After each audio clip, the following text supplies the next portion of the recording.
નમસ્કાર મિત્રો, એનવીકે study zone માં આપ સર્વેનું હાર્દિક સ્વાગત છે।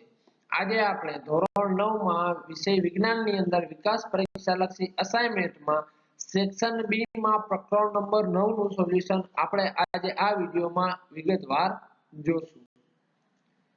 સેક્શન બી માં પ્રકરણ નંબર 9 નો પહેલો પ્રશ્ન, ગુરુત્વાકર્ષણ બળ અને બળ જેમાં જવાબદાર હોય તેવી સામાન્ય કુદરતી ઘટના જણાવવાની છે। અહીંયા મિત્રો તમને ચાર જ આપેલી છે, આના સિવાયની પણ તમને ખબર હોય તો લખી શકો છો।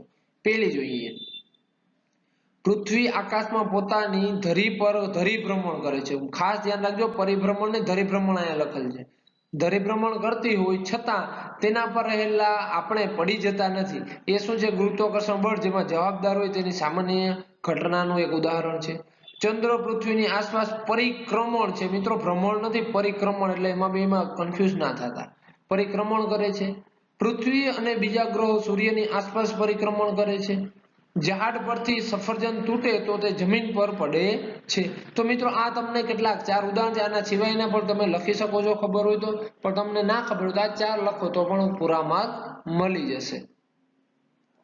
બીજો પ્રશ્ન, તફાવત આપો, જી એટલે કેપિટલ જી અને સ્મોલ જી। મિત્રો કેપિટલ જી એટલે કે ગુરુત્વાકર્ષણનો સાર્વત્રિક અચળાંક જી છે, જ્યારે સ્મોલ જી એટલે કે ગુરુત્વ પ્રવેગ। બેયમાં તફાવત ખબર હોવી જોઈએ। પહેલો બિંદુ, તે ગુરુત્વાકર્ષણના સાર્વત્રિક નિયમ F ચલે છે m1 m2 છેદમાં r² નો અચળાંક છે, એટલે કે એને સાર્વત્રિક નિયમનો અચળાંક કહે છે। જ્યારે ગુરુત્વ પ્રવેગ g એ પૃથ્વીના ગુરુત્વાકર્ષણ બળને લીધે પ્રાપ્ત કરેલ પ્રવેગ છે। શું છે મિત્રો? પ્રવેગ। ગુરુત્વાકર્ષણનો સાર્વત્રિક અચળાંક કેપિટલ જી નું મૂલ્ય સમગ્ર વિશ્વમાં કોઈ પણ જગ્યાએ અચળ રહે છે, એટલે કે બદલાતું નથી, પરંતુ સ્મોલ જી એટલે કે ગુરુત્વ પ્રવેગ જી નું મૂલ્ય જુદા જુદા ગ્રહો અને ઉપગ્રહો પર અલગ અલગ હોય છે, એટલે કે પૃથ્વી ઉપર અલગ હોય, ચંદ્ર ઉપર અલગ હોય। તમે આ જ ચેપ્ટરમાં જોયું હશે, પૃથ્વી કરતા ચંદ્ર ઉપર છઠ્ઠા ભાગનું ગુરુત્વ પ્રવેગ જી લાગે છે। કેપિટલ જી નો એસઆઈ એકમ newton metre square kilogram inverse છે, અથવા તો ન્યૂટન મીટર સ્ક્વેર છેદમાં કિલોગ્રામ સ્ક્વેર છે। જ્યારે સ્મોલ જી નો એસઆઈ એકમ મીટર પ્રતિ સેકન્ડ સ્ક્વેર અથવા મીટર સેકન્ડ ઇનવર્સ 2 એનો એસઆઈ એકમ છે। કેપિટલ જી નું મૂલ્ય અચળ હંમેશા કોઈ પણ ગ્રહ ઉપર અચળ જ રહે છે। કેટલું છે? 6.67 ગુણ્યા 10⁻11। જ્યારે પૃથ્વીની સપાટી પર સ્મોલ જી નું મૂલ્ય લગભગ 9.8 મીટર પ્રતિ સેકન્ડ સ્ક્વેર છે। પછી એમાં પણ તમે ધ્રુવો ઉપર જાઓ તો પાછું થોડુંક આમાં ચેન્જ જોવા મળે। પૃથ્વીના સેન્ટ્રલ એટલે કે કેન્દ્ર ઉપરથી તમે માપો તો એમાં પણ થોડોક તફાવત જોવા મળશે। કેપિટલ જી અદિશ રાશિ છે, એટલે કે એને દિશાથી કાંઈ લેવા દેવા જ નથી, જ્યારે સ્મોલ જી એ સદિશ રાશિ છે, એના દિશા એને દર્શાવવી જરૂરી હોય છે।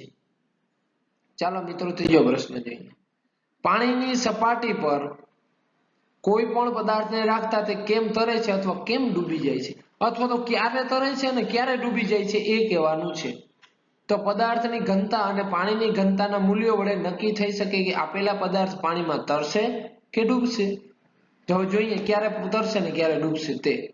જો પદાર્થની ઘનતા પાણીની ઘનતા કરતા ઓછી હોય, મિત્રો જો પદાર્થની ઘનતા પાણીની ઘનતાથી ઓછી હોય તો તે પદાર્થ પાણીમાં તરે છે, પરંતુ જો પદાર્થની ઘનતા પાણીની ઘનતા કરતા વધુ હોય તો પદાર્થ પાણીમાં ડૂબી જાય છે। જોઈએ ચોથો પ્રશ્ન, કારણ આપો, એટલે કે વૈજ્ઞાનિક કારણ આપો તો ખાલી કારણ આપો, જે બી કે। ચપ્પુની ધાર તીક્ષ્ણ હોય છે, શા માટે? ચપ્પુની એટલે કે જે ચાકુ હોય તેની ધાર હોય તીક્ષ્ણ અણીદાર રાખવામાં આવે છે, એનું કારણ શું છે? તીક્ષ્ણ ધારવાળા ચપ્પુની ધાર આગળનું ક્ષેત્રફળ બહુ જ ઓછું હોય છે। ચપ્પુ બુઠ્ઠું હોય તો આ ક્ષેત્રફળ વધારે થાય છે। દબાણ ક્ષેત્રફળના વ્યસ્ત પ્રમાણમાં હોય છે, એટલે કે જેમ દબાણ વધુ હોય એમ ક્ષેત્રફળ ઓછું, અથવા ક્ષેત્રફળ ઓછું એમ દબાણ વધુ હોય।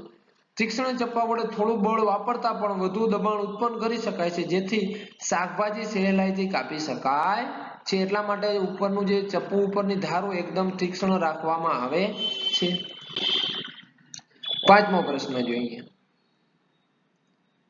જો બે પદાર્થ વચ્ચેનું અંતર અડધું કરવામાં આવે તો તેમની વચ્ચે લાગતું ગુરુત્વાકર્ષણ બળ કેટલું થાય એ જણાવવાનું છે।